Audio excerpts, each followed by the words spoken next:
நம்ம எல்லாருமே கம்ஃபர்ட் ஜோனில் தான் இருப்போம், நம்ம ஃப்ரெண்ட்ஸ் கிட்டையும் ஃபேமிலி கிட்டையும். ஆனால் இதை எல்லாத்தையும் ஒரு மாதம் விட்டுட்டு நம்மளால் தனியாக சர்வே பண்ண முடியுமா? இதோ இந்த ட்ரெயின் வந்ததுலேருந்து நான் அப்படி தான் சர்வே பண்ண போகிறேன். ஃபுல் தமிழ்நாடையும் வெறும் 5000 ரூபாயில் சுற்றி வர போகிறேன். என்னோட ஃப்ரெண்ட்ஸ் எல்லாரும் என்னை விட்டு கிளம்புற வரைக்கும் ஜாலியாக இது ஈஸியாக ஃபன்னாக பண்ணிட முடியும் தான் நான் நம்பிட்டு இருந்தேன். ஆனால் அதுக்கு ஆப்போசிட்டாக தான் நடந்துச்சு. அவங்க போன கொஞ்ச நேரத்திலேயே எனக்கு அதை விட ஒரு பெரிய பிரச்சனை வந்தது. இதனால சரியா என்னால் தூங்க முடியாமல் திருப்பூர்ல இருந்து அரௌண்ட் 300 கிலோமீட்டர்ஸ் வரைக்கும் நான் தூங்கலை. ஃபைனல் டைம்ல தூங்கினதால நான் ஒரு 8 ஸ்டேஷன் தள்ளி போய் இறங்கிட்டேன். இப்போ நான் திரும்பவும் திருவள்ளூர் போகணும். அங்கிருந்த ஸ்டேஷன்ல ஒரு லோக்கல் ட்ரெயினுக்கு டிக்கெட் வாங்கி நான் திருவள்ளூர் கிளம்பிட்டேன். அப்போ எனக்கு தெரியாது அங்கே மிகப்பெரிய ஒரு ட்விஸ்ட் இருக்குன்னு. திருவள்ளூர் வந்தோடனே நான் அங்கே பக்கத்தில் இருக்கிற வீரராகவர் கோயிலுக்கு கூகுள் மேப் போட்டேன். நான் பண்ண 2வது தப்பு அதுதான். வெறும் 4 கிலோமீட்டர் தானே நினச்சி நான் நடந்து போகலான்னு முடிவு பண்ணேன். ஆனால் என்னால் 1 கிலோமீட்டர் கூட நடக்க முடியல. அப்படி இருந்தும் நான் கிவ் அப் பண்ணாமல் நடந்து நான் கோயிலுக்கே போய் சேர்ந்தேன்.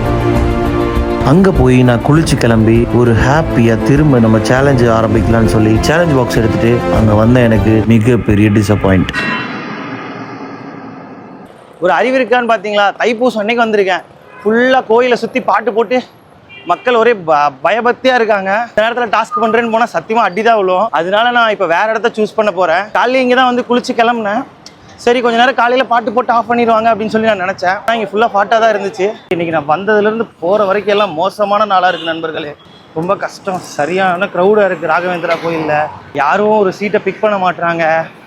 சேலஞ்ச் பாக்ஸ் அக்செப்ட் பண்ணுறதுக்கு யாரும் ரெடியாக இல்லை. ஏன்னா இன்றைக்கி எல்லோரும் ஃபேமிலியோடு இருக்காங்க, ப்ரைவசி எதிர்பார்க்குறாங்க. ஸோ ரேண்டமாக யாருக்கிட்டையும் நம்மளால் ஒரு சேலஞ்ச் பாக்ஸ்லேருந்து ஒரு சீட் எடுக்க சொல்ல முடியல. அவங்களும் இதுக்கு தயாராக இல்லை. காலையிலேருந்து செம்மையாக அலைஞ்சிட்ருக்கேன். பயங்கரமாக வெயில் அடிக்குது. ஸோ அதனால் நம்ம இங்கே இருந்துட்டு கொஞ்சம் கோயில் சைட்லேருந்து அவுட்ரு சைடில் போய் பார்க்கலாம். கொஞ்சம் பக்தியாக இருக்கிற டைமில் நம்ம டிஸ்டர்ப் பண்ணக்கூடாது. ஸோ இப்போ நம்ம இங்கேருந்து வேறு பிளேஸ்க்கு போவோம். அதுக்கு முன்னாடி ஃபஸ்ட்டு சாப்பிடுவோம். செம்மையாக பசிக்குது. எங்கேயாச்சும் போய் சாப்பிட்டு அடுத்து இந்த சேலஞ்ச் யாராவது அக்செப்ட் பண்ணுறாங்களா அப்படின்னு பார்க்கலாம். ஆனால் இந்த பாக்ஸில் இருந்து ஒரு சீட் எடுத்து தரீங்களா? 5 பலூன் வாங்கி 5 பேரிடம் கொடுத்து ஊத சொல்லி பின்னர் அதை இந்த மாவட்டத்தில் பறக்க விட வேண்டும். மக்களே, ஒரு வழியாக ஒரு அண்ணா அதை எடுத்து கொடுத்தாரு. இப்போ என்ன வந்திருக்குன்னா 5 பலூன் வாங்கி அதை 5 பேர்கிட்ட கொடுத்து ஊத சொல்லி அதை அடுத்த மாவட்டத்தில் பறக்க விடணுன்னு இருக்கு. ஸோ இப்போ சாப்பிட்றதுக்கு முன்னாடி இப்படி ஒரு டாஸ்க் எடுத்தனால இப்போ அடுத்த அந்த டாஸ்க்கை கம்ப்ளீட் பண்ணிட்டு நம்ம அடுத்த டிஸ்ட்ரிக்ட் போகலாம். ஹாப்பி ஆகிட்டேன். ஏன்னா காலையிலேருந்து ரொம்ப நடந்துக்கிட்டே இருந்த ஃப்ரெண்ட்ஸ் யாருமே எடுக்கலை. எல்லாருமே கோயிலுக்கு போகிற பிஸிலே இருந்தாங்க. பாக்ஸை கையில் வச்சுட்டே இருந்தேன். பாக்ஸோட வேலை முடிஞ்சு. இதை பேக்கில் வச்சுட்டு அந்த டாஸ்க்கை கம்ப்ளீட் பண்ண நம்ம போகலாம்.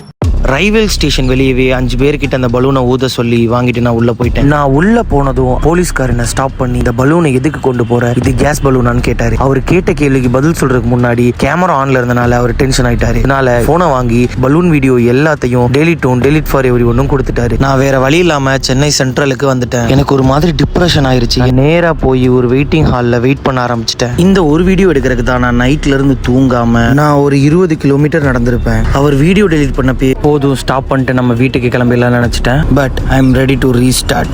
டாஸ்க்கை விட்ட இடத்துலேருந்து முடிக்க போகிறேன். இப்போ நான் மெட்ரோ போயிட்டுருக்கேன். இதுதான் மெட்ரோக்கு போகிற வழியான்னு தெரில. ஆனால் எல்லோரும் இதில் போனாங்க. ஏறிட்டேன். பாப்பா இதுனா இவ்வளோ ஸ்லோவாக போகுது. ஒய்டா ப்ரோ. சென்ட்ரல் மெட்ரோ இதாங்க. நெக்ஸ்ட் ட்ரெயின் வருதுன்றாங்க மெட்ரோவில். நான் எந்த பக்கம் போய் ஏறுறதுன்னு தெரியலையே. மெட்ரோ சென்டர் கீழே மேலேங்க. மெட்ரோ மெரினா பீச் போகிற ட்ரெயின்.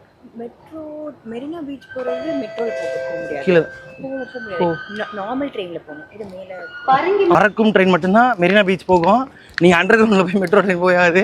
நான் அதை நம்பி போய் தான் திரும்ப பல்பு வாங்கிட்டு வந்தேன். பறக்கும் ட்ரெயின் வெறும் 5 ரூபா தான் மெரினாக்கு. இங்கேருந்து நம்ம மெரினாக்கு போயிட்டு அங்கே விட்ட டாஸ்க்கை கண்டினியூ பண்ணுவோம். என்னானாலும் டாஸ்க்கை மட்டும் பண்ணணும் நண்பர். எங்கேயோ இருக்குது டிக்கெட் கவுண்ட்ரு. ட்ரெயின் நிற்கிது எங்கேயோ.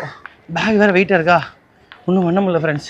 நான் ட்ரெயின் ஏறி மெரினா பீச் கிளம்பிட்டேன். எனக்கு இந்த டேலேயே நடந்த ஒரே நல்ல விஷயம் இந்த அண்ணாவை பார்த்தது. அண்ணா கிட்ட சொன்னேன், நான் ஆல்ரெடி எடுத்த வீடியோலாம் அழிச்சிட்டாங்கண்ணா அப்படின்னு சொல்லி. கவலையோட பீச் ஃபுல்லாக அவ்வளோ பேர் இருக்காங்க, எத்தனை பேர்ட்ட வேணாலும் எடுத்துக்கலாம், வா நான் உனக்கு ஹெல்ப் பண்ணுறேன்னு எனக்கு அவங்க ஃப்ரெண்ட்ஸ்ட்ட என்னை கூப்பிட்டு போனார். அதுக்கப்புறம் அங்கே நடந்ததே வேறு.